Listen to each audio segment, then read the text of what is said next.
Señorías, hace no muchas semanas, con ocasión de otro debate, dije en esta Cámara, dirigiéndome al grupo del Centro Democrático y Social, que se iban a meter en un lío. Bueno, ya se han metido en un lío, pero me parece que nos han metido a todos en un lío, lo cual es bastante deplorable. Intentaré, en la primera parte de mi intervención, que espero sea corta, entender esta moción de censura. En la segunda parte, intentaré enterarme y que todos nos enteremos del programa que no nos presentó hace 2 días el candidato. Está claro que esta moción de censura nace de un acuerdo nacional. Por lo tanto, un acuerdo que se genera fuera de esta institución.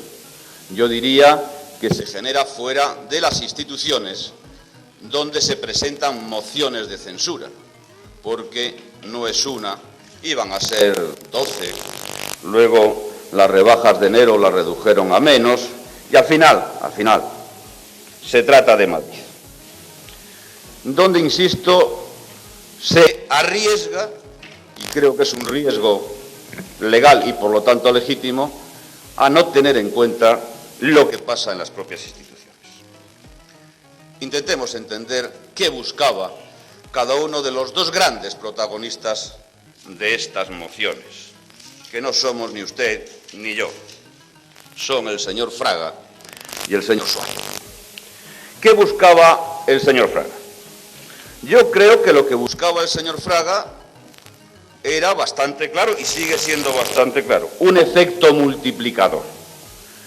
Un efecto multiplicador de ese acoplamiento, y no hay más que leer y ver en los carteles las 2 consignas o los 2 eslogan que han llevado durante la campaña de las elecciones europeas nuestros adversarios del Grupo Popular. Todos salimos ganando, decía el primer eslogan. Va por ustedes, señores CDS. Ustedes también salían ganando, por eso decían ellos todos. Y la segunda era por una nueva mayoría. También iba por ustedes, señores del CDS. La nueva mayoría la formaba el señor Fraga con la ayuda del señor Suárez. Resultado, como ya tuvimos algunos ocasión de opinar en su momento, el señor Fraga, con esta gran operación nacional, les ha llevado una vez más a Waterloo, pero sin pasar por Solferino. Y van, ¿cuántas van? Un fracaso. Pero, ¿qué buscaba el señor Suárez con esta operación? Es bastante más complicado de explicar, y yo espero que al hilo del debate los socios minoritarios de esta moción de censura nos lo expliquen. Porque, ¿cómo se entiende que después de haber apoyado a los sindicalistas y a los sindicatos en sus reivindicaciones del 14 de diciembre, se pueda pasar sin transición? Recuerdo que los sindicalistas son de izquierdas, se pueda pasar sin transición a acordar y acoplarse en un pacto con el señor Fraga. Yo creo que no hay un hilo conductor muy lógico, pero hay una lógica quizá profunda. Ustedes, señores del CDS, se piensan que contra el PSOE vale todo. Se creen su propia propaganda y entran en algo que está ocurriendo últimamente en este país y que no es bueno, creo yo, para la pedagogía democrática, pero que viene siendo bastante bueno para el PSOE. Como contra el PSOE vale todo, estamos en un proceso de plebiscito permanente. Aquí ya no hay elecciones europeas, ni municipales, ni autonómicas.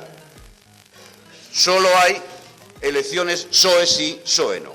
Fíjense ustedes que en eso coinciden con el candidato, que vuelve a repetir su leitmotiv de que en las elecciones autonómicas lo que se votó era si iba a ser presidente de la comunidad un socialista o no iba a ser un socialista. El plebiscito. Segundo o primer gran error.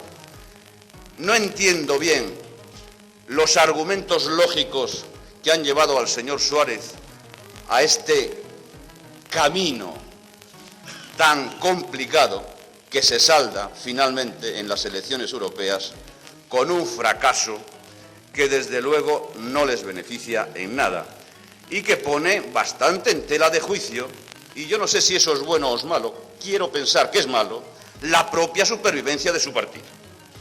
O sea que esta moción de censura, junto con las otras, han tenido un coste muy grande.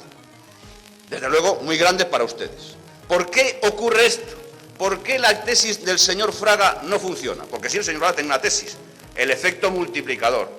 2 más 2 no son 4, sino que son 6 en política. Y a veces es verdad, cuando los acoplamientos son correctos y hay ideas detrás. Pero esta vez no había muchas ideas, excepto esta de que contra el PSOE vale todo, que como se ha visto no es verdad para algunos medios de comunicación. Ustedes a veces, mucho más estos señores de aquí cerca que ustedes que están un poco más lejos, se drogan con abeceína, que por cierto hoy viene muy bien, viene el ABC cargado de abeceína hoy. Se drogan con abeceína y es que la abeceína es una droga que ataca muy directamente al cerebro. Sin ningún partidismo, sin ningún partidismo. ¿Cuáles son las razones de este doble y conjunto fracaso? Doble porque es un fracaso de cada uno de los dos y conjunto porque, quiéranse que no, este pacto se ha percibido como un acuerdo que no funciona. Yo creo lo siguiente, y lo digo sin ninguna particular pasión partidista, sino desde una cierta objetividad. Miren ustedes, hay una parte de la derecha sociológica española que no sé por qué razón no traga al señor Suárez. Esa historia de que el señor Suárez ha sido el Kerensky que ha entregado poco menos que las llaves del reino a la izquierda, ha calado en esa parte de la derecha. Es absolutamente injusto con el señor Suárez, porque hay que ser serios. Y el señor Suárez ha hecho algunos favores a esta sociedad y a esta democracia. Sin embargo, es así, es así. Y ese acuerdo perjudica a la derecha por esa razón. Pero hay más. Yo no sé si ustedes se han creído su propio discurso progresista. Quiero pensar que algunos de ustedes sí. Pero parece que había mucho electorado que se lo había creído. Desde la objetividad, ese electorado no puede entender que un acuerdo con el señor Fraga signifique progreso. Porque si algo representa al señor Fraga en España, y representa bastante, es el regreso, el retorno al pasado. Por lo tanto, la solución, yo creo que para los dos grupos políticos proponentes de esta moción de censura, seriamente, reflexivamente, interesadamente, democráticamente, sería volver a hace 2 meses. Pero no lo van a hacer, estoy casi seguro. Y no lo van a hacer no solo porque aquel dicho castellano viejo de que hay que sostenella y no enmendalla sigue siendo verdad, sino que también en política reconocer los errores lleva tiempo.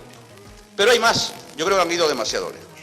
En esta gran operación, que al fin y al cabo era la Comunidad de Madrid, el Ayuntamiento de Madrid, Guadalajara, que por cierto, qué mal les ha ido a ustedes en Guadalajara, y Jaén, al final había un acuerdo, un arreglo que también tendrán que explicar, que era el candidato a alcalde era el señor Rodríguez Sagún y el candidato a presidente de la comunidad era el señor Ruiz Gallardo. Tendrán que explicar por qué este arreglo y no el contrario, por qué no hicieron candidato a alcalde al señor José María Alba del Manzano, que por cierto el PP en Madrid en las últimas elecciones europeas les multiplica a ustedes, señores del CS, por 4. Y aquí podía haber sido el señor Castedo. Era bastante más coherente, me parece a mí, desde el punto de vista del electorado. El electorado municipal es tradicionalmente más de derechas que el electorado de la comunidad. Y, sin embargo, escogen para la comunidad la extrema derecha democrática. Porque a la derecha del señor Ruiz Gallardón, según he leído en un libro reciente, no hay nada. Bueno, hay algunas cosas, pero democráticamente poco. Y escogen en el ayuntamiento al candidato Rodríguez Sagún, que realmente no representa mucho. Me temo que ahí lo vamos a pagar caro. Que esa alcaldía la van a ustedes a pagar cara, pero me da la impresión que las instituciones también. El collar que le van a poner previsiblemente al señor Rodríguez Sagún de alcalde se va a convertir aquí, señor Castedo, en un ronzal. En un ronzal. Les van a llevar a ustedes del ronzal. Y eso no les va a beneficiar nada. Porque el PP, al ceder al señor Rodríguez Sagún la alcaldía, está cediendo mucho de sus derechos. Y se los va a cobrar, me temo que aquí. Mal negocio van a hacer ustedes a medio plazo. Mal negocio vamos a hacer todos probablemente a corto plazo. Permítanme que me dirija a ustedes pensando solo en esta institución y en los grupos que aquí nos damos cita. No les va a ir muy bien si siguen así, pero tampoco a los demás. La convivencia y el diálogo son cuestiones fundamentales en una institución parlamentaria como es esta. Voy a la moción de censura. Ya se dijo ayer, las razones de la moción de censura son el acuerdo entre el Partido Popular y el CDS, los motivos, los leitmotiv. Los hemos oído aquí ayer por boca del señor Arguindey. Simplemente los famosos incumplimientos, es decir, siguen ustedes con la tentación nada moderna de querer estar en misa y repicando, estar en la oposición y gobernando, y eso no puede ser. Si nosotros nos piden que el Consejo de Gobierno vaya a la luna, lo podemos intentar, pero ustedes saben que lleva un trámite. No nos digan luego que esos incumplimientos son la razón para esta moción de censura, como no lo es tampoco el asunto de las competencias. Pero qué competitivos son ustedes respecto a las competencias. Nosotros estamos de acuerdo en que la Comunidad de Madrid tenga más competencias. También lleva un trámite. Entre otros trámites, que esa comisión que se nombró ad hoc para el asunto competencial trabaje algo, porque no ha producido un solo documento. Y por fin, la pésima gestión. Volvemos al bolero de Ravel de que los socialistas no solo son unos malvados, son además unos incompetentes contra los cuales vale todo. Pues miren, no es verdad. Seguramente no hemos acertado en todo, pero nadie que tenga dos dedos de frente o un mínimo de objetividad dejará de admitir que esta institución, en la que los socialistas tenemos bastante que ver, es mucho más importante ahora que hace 6 años, por supuesto, que hoy tiene un peso político indudable y que no hay ni un solo servicio de los que se hayan montado, y no ha habido ninguna crítica al montaje de servicios sociales, de otro tipo de servicios o de capacidad inversora, que no haya mejorado. Todo, por supuesto, es mejorable, pero desde luego si prospera la moción de censura llegaremos a la vieja conclusión de que no hay nada impeorable. Sinceramente, no eran esos ni las razones ni son motivos. Voy al asunto sustancial, o que debiera ser sustancial, de este debate. El discurso del candidato alternativo. Es decir, el discurso de subcandidatos, señores de CDS. Lo que más choca de este discurso es que no contiene ni una sola cifra. Nada sobre financiación, nada sobre servicios a suprimir. Eso sí, se piensa, se dice, a estas alturas de la película que, bajando los gastos corrientes, se pueden multiplicar, no sabe por cuánto, las inversiones. Vamos a ver, un mínimo de seriedad. Es que ustedes están hablando ¿a quién? A esta Cámara. Todos sabemos que no hay ni una sola inversión que no genere gastos corrientes. ¿O es que creen ustedes que las guarderías se gestionan solas? ¿Que no hay que pagar a los maestros? ¿Que los hospitales consiste en hacerlos? ¿Que no hay que pagar a los médicos? Pues los pagos a los maestros y a los médicos son gastos corrientes. Si ustedes suprimieran todos los sueldos de los cargos políticos, no les daría ni para construir 3 kilómetros de carretera. Demagogia pura y simple. Se nos dice que se pretende construir el doble de carreteras de las que están previstas. Eso sí, que las pague el Gobierno nacional. Luego insistiré sobre eso. Les tendrán ustedes que convencer, porque desde luego en eso van a tener todo nuestro apoyo si ganan. El doble, el triple. Y le van a arreglar ustedes las cuestas al señor Rodríguez Sagún, vamos. Ustedes multiplican las carreteras por 14 y a ver cómo se aparca en el centro de Madrid. Claro que para esto seguro que el señor Rodríguez Sagún tiene soluciones. Nada se dice sobre transporte, nada nuevo sobre medio ambiente.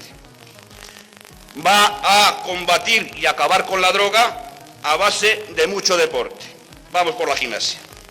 Y lugares adecuados para la rehabilitación de drogadictos. Lugares adecuados. Es decir, en el cielo, porque allá donde se quiere poner un centro de rehabilitación, allá están ustedes montando una manifestación. En política económica, el candidato repite, y eso que lo traía por escrito, mal en lo que es racional, que hay ahí, lo que ya estamos haciendo, incluido el plan de empleo. Incluido en plan de empleo. Curioso, ¿no? Si la señora Thatcher se diera una vuelta por aquí. Parece deducirse, en cuanto a política económica, que volvemos a López Rodó. Ahora la política económica y el desarrollo se generan por leyes. Vamos bien. Seguridad ciudadana, otro leitmotiv. Miren ustedes, si la seguridad ciudadana está mal, que seguramente está mal, y en todo caso mejorando, y ese es motivo para presentar una moción de censura, desde luego, de todas las cámaras existentes, la única donde no podrían presentar moción de censura con ese motivo es esta. Vayan a la carrera de San Jerónimo. Ahora es el momento de presentar una moción de censura. Después de la terrible derrota que ha sufrido en las elecciones europeas Felipe González, preséntenle una moción de censura. Pero sí, dice más cosas. Exigencia, dice el candidato, exigencia de competencias plenas en seguridad pública, salvo las que competen al Estado. Es decir, ninguna. Nada nuevo en cultura. Bueno, sí, una orquesta. Vale. Me dicen que es un error, pero vale. Les recuerdo que la orquesta son gastos corrientes. Los violines son gastos corrientes. Y el cobro de los maestros también. Pero es lo mejor de todo en cultura es que vamos a hacer, o van a hacer ustedes, una ley de mecenazgo. Una ley de mecenazgo gratis, porque que yo sepa, ninguna comunidad autónoma tiene competencias fiscales. Ya me contará usted qué ley de mecenazgo va a hacer. Eso sí, en cuanto a las buenas formas y maneras, el candidato piensa obligar por decreto a los medios de comunicación para que utilicen correctamente el castellano. Pues vaya a ver regalándoles las obras completas de Cervantes, o siquiera el Quijote, que está bastante bien editado y barato en Alianza Popular, no, en la Alianza Editorial. Pero ¿cómo obliga usted por decreto a los periodistas a que escriban bien? No se meta usted con la prensa, lea el ABC. En las áreas de educación, juventud y deportes, al margen de efectuar un relato incompleto de las actuaciones del Consejo de Gobierno en estas materias, no aportan ustedes una sola línea nueva, excepto la privatización total o parcial de servicios públicos esenciales, como por ejemplo la protección de menores. Ya me explicarán cómo. esta significativa ausencia de ideas se une además una visión de la política de juventud que revela, cuando menos, un sentir plenamente desconectado con la realidad. El viejo paternalismo aparece por ahí. En cuanto al agua, nada. Ignora el plan de inversiones que tiene esta Cámara de 45.000 millones. Ignora también la construcción de 2 nuevos embalses que están ya en marcha. En sanidad, nada. Un equívoco. Habla de las transferencias del INSALUD. Estamos de acuerdo. Pero se acaban ustedes de oponer en el Ayuntamiento de Madrid, ustedes no, su grupo en el Ayuntamiento de Madrid, a que se cumpla la ley de sanidad, transfiriendo los elementos del Ayuntamiento a la comunidad. También hay una novedad. Vuelve la palabra privatización. Todos sabemos, cuando se habla de privatización en sanidad, lo que significa. Significa pura y simplemente que haya una sanidad para ricos y otra para pobres.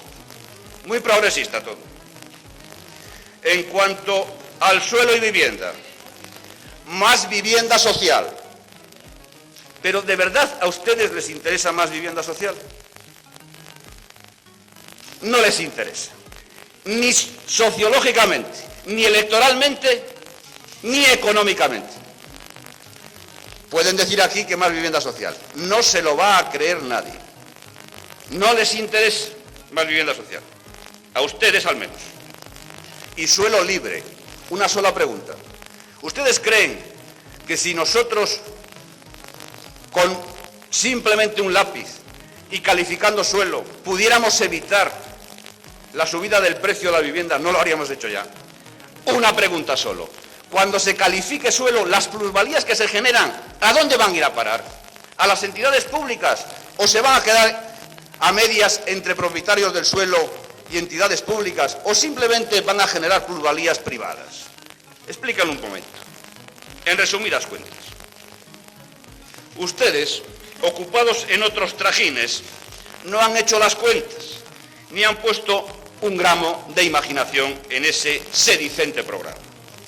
Nada entre dos platos, y nunca mejor dicho. Hay un plato de arriba, que son ustedes, y un plato de abajo, que es el CDS. Nada de nada. El vacío del mundo en la oquedad de la cabeza.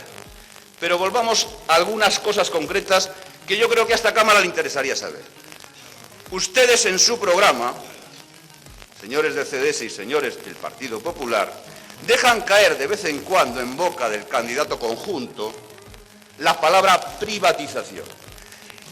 Yo quisiera, y creo que conmigo todos, irnos hoy de esta Cámara sabiendo al menos dos cosas. ¿Ustedes van a privatizar el canal de Isabel II, sí o no? No me digan que lo van a estudiar, ¿sí o no? ¿Ustedes van a privatizar el metro? No me digan que lo van a estudiar, ¿sí o no? Porque han tenido tiempo de estudiarlo. Quisiera yo saber si van a privatizar el canal y van a privatizar el metro. Y conmigo yo creo que todos los madrileños. ¿Harían ustedes una política en estos apenas 2 años? Yo creo que sí. Y le voy a decir qué política. Yo creo que sí. Lo ha dicho el candidato. Auditorías. Auditorías para alimentar al ABC. Porque aquí, como en todas las instituciones públicas, hay un auditor, que es el Tribunal de Cuentas. Pero moviendo bien se puede conseguir algunos titulares, pero trabajar poquito. Y 2, echar la culpa desde la propia institución de todo lo que pasa al gobierno. Ya se sabe, todos los males de la patria la culpa de todos los males de la patria la tiene el gobierno. La sociedad es honrada y benéfica y los madrileños no volamos porque existe el gobierno. Pero, según me dicen, el señor Rodríguez Sagún, para resolver lo del tráfico, tiene una solución de helicópteros, con lo cual igual hasta volamos. Termino. ¿Qué ideología hay detrás de este programa? Al fin y al cabo, es interesante, puesto que es un programa, según se nos ha dicho, pactado entre 2 grupos cuyas ideologías no dicen no ser la misma. ¿Qué se esconde detrás de esta retórica de luceros con olor a fuego de campamento juvenil? Un inconcreto y vergonzante tacherismo parece deducirse, más sociedad, menos Estado, más sociedad anónima, claro. ¿Qué hay detrás? ¿Por qué no dedicamos una parte de este debate a que los señores del CDS, espero que su portavoz, nos expliquen qué ideología hay aquí detrás? ¿Qué se esconde detrás de esas palabras? Hay, desde luego, referencias a socialistas en las palabras que nos leyó antes de ayer el candidato conjunto. Hay referencias a socialistas, generalmente socialistas muertos, porque a lo que quiere la derecha siempre, lo que alaba es al socialista muerto. Se llame Iglesias, don Pablo, o se llame Tierno, don Enrique. Miren ustedes, nosotros no. Nosotros los pensadores de la derecha nos parecen siempre bastante necios, estén muertos o vivos. ¿Qué decía la derecha cuando estos dos socialistas fallecidos estaban vivos? Pues de Pablo Iglesias, todo lo malo. Y de Enrique Tierno, que lo tenemos más cerca, se han hartado ustedes a decir cosas, ¿eh? Y yo lo sé bien, porque estaba allí. Y ahora es no solo santo, sino que nos enseña el camino del futuro, es decir, que nos enseña el camino del cementerio. Pues no. Miren ustedes, no. Ustedes van a encontrarse frente a un socialismo que está vivo. Está tan vivo que cuando usted habla del postsocialismo, uno no sabe si reír o llorar. Mire usted, el postsocialismo, decía uno de los fundadores del socialismo, que se llamaba Marx, que era el comunismo, el postsocialismo. Supongo que ustedes no están en esa operación. Pero si lo que se trata de decir es que el postsocialismo es la derrota ideológica y política del socialismo democrático actual en España y en Europa, pues léanse los resultados. Les queda mucho que navegar y mucho que aprender. Y sobre todo, menos descalificaciones al socialismo y vayan pensando en crear una alternativa creíble y viable que todavía no la tienen. Eso es lo que debieran pensar ambos grupos, porque esta operación relámpago ha resultado un fiasco. Termino. Se nos hacen referencias a nuestro apego al sillón. No tenemos ningún apego al sillón. Ahora bien, ninguno. Ahora bien, silencio, señorías, silencio, por favor. Dejar el gobierno en manos del señor Ruiz Gallardón es una absoluta falta de responsabilidad. Falta de responsabilidad en que ustedes han caído, señores del CDS. Vamos a intentar evitarlo. Muchas gracias.